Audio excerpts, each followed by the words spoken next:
कमर में नस दबने की वजह से साइटिका होता है। साइटिका के बहुत सारे कारण हैं, लेकिन जो अक्सर बुजुर्गों में जो साइटिका होता है उसका एक कॉमन रीजन है स्पाइनल रूट कैनल स्टेनोसिस। ठीक है, ये स्लिप डिस्क की वजह से भी हो सकता है, जिसको हम लोग डिस्क हर्निया भी बोलते हैं। इसके बारे में मैंने प्रीवियस एपिसोड में हमने पूरे डिटेल में कवर किया कि इसका क्या कारण हो सकता है, स्लिप डिस्क क्या होता है। ये थर्ड एपिसोड है जिसमें हम स्पाइनल रूट कैनल स्टेनोसिस के बारे में समझने की कोशिश करेंगे। तो अगर आप हमारे चैनल में नए हैं तो आप सबसे मैं रिक्वेस्ट करता हूं कि हमारे चैनल को जरूर सब्सक्राइब कर लें, क्योंकि ऐसे ही यूजफुल हेल्थ से रिलेटेड वीडियोस मैं लेकर के आते रहता हूं। तो फ्रेंड्स, आगे बढ़ने से पहले थोड़ा सा मैं सियाटिका का ब्रीफ ऑफ कर दूं कि ये होता क्या है। हमारे कमर से सियाटिक नर्व नस निकलता है जो हमारे पैरों में जाता है।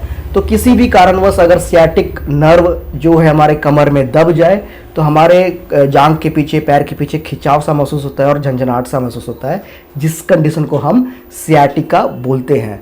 तो स्पाइनल रूट कैनल स्टेनोसिस एक ऐसा कंडीशन है जिसमें स्पाइनल कॉर्ड से जो नस निकल रही होती है उसमें अगर किसी प्रकार का कंप्रेशन आ जाए, अगर वो नैरो हो जाए, तो उस कंडीशन को हम स्पाइनल स्टेनोसिस बोलते हैं। तो इस चीज़ को समझने के लिए चलिए मैं आपको अपने लैपटॉप में ले जाता हूँ और समझाने की कोशिश करता हूँ कि ये आखिर क्या होता है।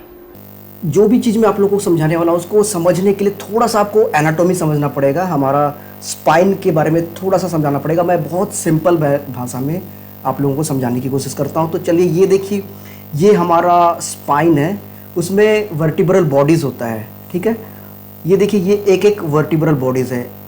ठीक है, यहाँ पे एक इसका बड़ा वर्जन है, ये है वर्टिब्रल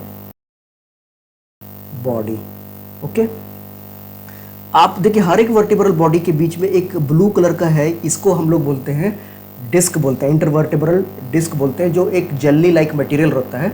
ये एक शॉक एब्जॉर्बर का काम करता है। जो भी हम ट्विस्ट टर्न करते हैं, झटका को, ये हमारे बॉडी में जो झटका होता है उसको ये एब्जॉर्ब कर लेता है। इंग्लिश में हम इसे बोले तो शॉक को एब्जॉर्ब कर लेता है। तो ये है हमारा इंटरवर्टिब्रल डिस्क।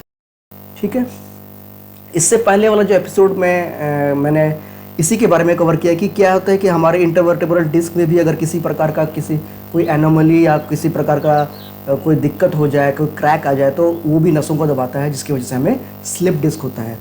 आज के इस टॉपिक में हम कुछ और कवर कर रहे हैं, कुछ और रीज़न है, और इसके पीछे से यहाँ पे हमारा स्पाइनल कॉर्ड गुजरता है। यहाँ पे स्पाइनल ब्रेन से स्पाइनल कॉर्ड निकलता है और स्पाइनल कॉर्ड यहाँ से गुजरता है। ठीक है, इसको मैं दूसरे एक ग्राफिक्स में आप लोगों को समझा देता हूँ सिंपल भाषा में। ये है हमारा वर्टिब्रल बॉडी। ठीक है, और ये है इंटरवर्टिब्रल डिस्क, और ये है स्पाइनल कॉर्ड। तो ये ऊपर से पीछे की तरफ से जा रहा है, यहाँ से देखिए। तो हर एक स्पाइनल कॉर्ड से नस निकलती है जिसको हम लोग बोलते हैं स्पाइनल नर्व। ये है स्पाइनल नर्व। ठीक है, ये स्पाइनल कॉर्ड हो गया और ये हो गया हमारा स्पाइनल नर्व। यहाँ से जो आप देख रहे हैं ये स्पाइनल नर्व। ठीक है, ये स्पाइनल नर्व है जो हमारे शरीर को जाकर के सप्लाई करता है। अगर हमारे गर्दन से स्पाइनल नर्व निकल रहा है तो वो हमारे हाथों को सप्लाई करता है। कमर से जो स्पाइनल नर्व निकलता है वो हमारे पैरों को सप्लाई करता है। जो और 4-5 स्पाइनल नर्व मिलकर के हमारे कमर में वो बनाता है सियाटिक नर्व। तो यहाँ पर आप देखिए ये इंटरवर्टिब्रल डिस्क है और यहाँ से स्पाइनल नर्व निकल रहा है। ठीक है, ये है स्पाइनल नर्व। तो देखिए, ये इंटरवर्टिब्रल बॉडी है। 2 वर्टिब्रल बॉडी जो है मिल करके यहाँ पे एक स्पाइनल कैनल बनाता है, स्पाइनल रूट कैनल बनाता है। यहाँ पे देखिए स्पाइनल रूट कैनल बनाता है, ये वहीं से स्पाइनल नर्व रूट निकल रहा है, देखिए। ठीक है, तो स्पाइनल रूट कैनल स्टेनोसिस में क्या होता है कि इसी रूट में, इसी जो कैनल में किसी भी प्रकार का अगर कैनल का जो सरकमफ्रेंस है कम हो जाए, कोई भी कारण से कम हो जाए, तो ये नसों को दबाने लगता है और हमें सियाटिका होता है। ठीक है, तो इसके क्या कारण हो सकते हैं उस सरकमफ्रेंस का कम होने का? इसके 2 वजह हो सकते हैं। तो ये ग्राफिक्स में हम समझते हैं इसके क्या वजह हो सकते हैं। तो सबसे पहली बात कि अगर मान लीजिए हमें डिस्क बल्ज हो गया है और यहाँ पर आप देखिए डिस्क का जो हाइट है वो लगभग नॉर्मल है, ठीक है, लेकिन यहाँ पर आप देखिए डिस्क का जो हाइट है, ये जो हाइट है, इसका हाइट ये है, इसका हाइट थोड़ा सा कम गया है। तो जब इस डिस्क का जो हाइट कम हो जाता है तो यहाँ जो कैनल है उस कैनल को वो छोटा बना देता है और वो नसों को दबाने लगता है, ठीक है। ये एक रीज़न है। ये यंग लोगों में हो सकता है, बुजुर्गों में भी हो सकता है। यंग लोगों में भी क्या होता है कि अगर किसी कारणवश इंजरी की वजह से अगर डिस्क का हाइट है वो कम हो जाए तो जो रूट कैनल है उसका जो सर्कम्फ्रेंस कम हो जाता है और नसों को दबाने लगता है, ठीक है। एक और कारण हो सकता है जो कि खासकर बुजुर्गों में बहुत होता है। मान लीजिए ये कैनल है, कैनल के आसपास क्या है, बोन डिपॉजिट होना स्टार्ट हो जाता है, ये इस देखिए इस तरह से, ठीक है। तो धीरे धीरे ऑस्टियोफाइट फॉर्मेशन डेवलप होता है, तो यहाँ से जो भी नस निकल रहा है वो उसको दबाएगा, ठीक है, जिसकी वजह से हमें सियाटिका का प्रॉब्लम होता है। तो आप ये बात को समझ लिए, क्लियर हो गया कि क्यों स्पाइनल रूट कैनल स्टेनोसिस होता है।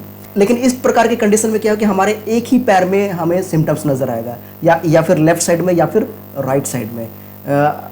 लेकिन एक और कंडीशन है जिसमें क्या होता है कि दोनों पैरों में अगर झंझनाहट हो रहा हो, ये जो स्पाइनल कैनल है, स्पाइनल कॉर्ड का जो कैनल है ये है, या स्पाइनल कॉर्ड का कैनल, यहाँ से स्पाइनल कॉर्ड गुजर रही है। देखिए आप यहाँ पे देख सकते हैं, इस फिगर में आप देख सकते हैं स्पाइनल कॉर्ड यहाँ से गुजर रहा है, यह है स्पाइनल कॉर्ड। अगर मान लीजिए इसमें अगर सर्कमफ्रेंस कम हो जाए, ठीक है, ऑस्टियोफाइट फॉर्मेशन की वजह से, या फिर डिस्क अगर पुश कर रहा है डिस्क बल्ज की वजह से, तो हमें क्या है कि दोनों पैरों में एक साथ झंझनाहट या खिंचाहट महसूस होगा।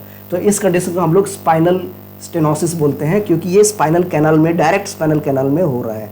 इससे पहले वाला जो कंडीशन मैंने बोला था वो इस जगह में होता है स्टेनोसिस, जहाँ से ये नसें निकल रही होती है, स्पाइनल रूट कैनल स्टेनोसिस होता है, क्योंकि यहाँ से जो स्पाइनल नर्व निकल रहा है वहीं पे वो स्टेनोसिस होता है। तो ये अक्सर बुजुर्गों में पाया जाता है, क्योंकि अबव 65 में पाया जाता है, क्योंकि अबव 65 के बाद ऑस्टियोफाइट फॉर्मेशन कॉमन हो जाता है, एक्स्ट्रा बोन ग्रोथ बहुत कॉमन होता है। और 65 के बाद अगर सियाटिका की वजह से जो मैक्सिमम जो सर्जरी का केस होता है, इसी कंडीशन में वो सर्जरी का केसेस कंडीशंस बनता है। अगर मैं इसका ट्रीटमेंट की बात करूं तो जैसा मैंने बताया कि अगर एक्स्ट्रा बोन ग्रोथ हो गया है तो उसमें हम फिजियोथेरेपिस्ट ज़्यादा हेल्प नहीं कर सकते हैं। हम ट्रैक्शन दे करके सिम्टम्स को थोड़ा सा ज़रूर रिड्यूस कर सकते हैं, लेकिन हम पूरी तरह से उसको क्योर नहीं कर सकते हैं। हम एक्सरसाइजेस, जो लंबर एक्सरसाइजेस या एक्सटेंशन एक्सरसाइजेस से हम कुछ हद तक सिम्टम्स को हम कंट्रोल कर सकते हैं, लेकिन इसको पूरी तरह से ठीक करने के लिए सर्जिकल इंटरवेंशन की ज़रूरत होती है, जो आपके ऑर्थोपेडिक सर्जन या रीन्यूरोलॉजिस्ट ज़्यादा अच्छे से आपको डिस्क्राइब करेंगे।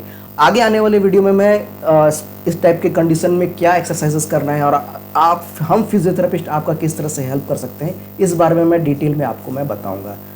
एक और कारण जिसकी वजह से सciatica होता है, जिसे हम पायरिफॉर्मिस सिंड्रोम बोलते हैं, तो वो हम नेक्स्ट एपिसोड में डिस्कस करेंगे। ये आपको एपिसोड कैसा लगा आप अपना राय दे सकते हैं, कमेंट दे सकते हैं कमेंट बॉक्स में। कोई डाउट हो वो भी पूछ सकते हैं आप कमेंट बॉक्स में।